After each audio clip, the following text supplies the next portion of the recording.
have one another as He loves us. Men need God. Ito ang pinatunayan ng Full Gospel Businessmen's Fellowship International Davao Chapter. Ayon kay Vice President for Mindanao, Mr. Jerry Guiang, ang mga miyembro ng grupo ay nagmula sa iba't ibang sektora, negosyo at simbahan para magpalakasan sa salita ng Panginoon. In Davao alone, there are so many businessmen, professionals, and government officials who need Christ.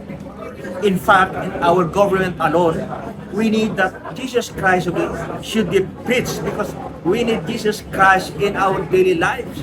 Ayon naman kay FGBMFI Davao Main Chapter President Jun Carmelotes, layunin nilang maging daan para mas maraming kalalakihan ang kumilala sa Panginoon. To reach more men closer, to bring men back or to repress men back. Mahalaga rin anila ang ambag ng mga kalalakihan sa mga simbahan at pamayanan. The vision of Demos Shakarian, the founder, because in churches, only few men are going to church. And that was the vision given to him. And in spite of these men, of 18 or 15%, kakaunti lang businessmen, professionals, and government officials. And where are they during Sundays? That's why our mission field are these people who belong to the higher echelon of the society.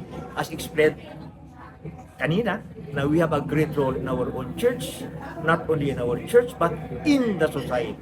Sa kabuuan ng rehiyon ng Mindanao, iba't ibang chapter na rin ang nabuo. Iba't ibang aktibidad na rin ang pagtulong ang kanilang naikasa upang ibahagi ang kabutihan ng Panginoon sa iba.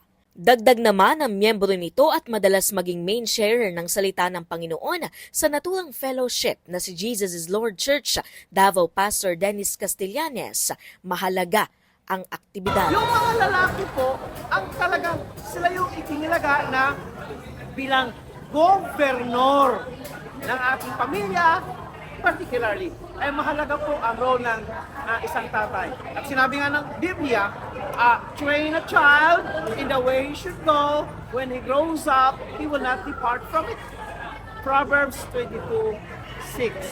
So, nasa tatay po, kaya nga tinatawag na yung padre de familia. Tayo ang governor ng ating pamilya.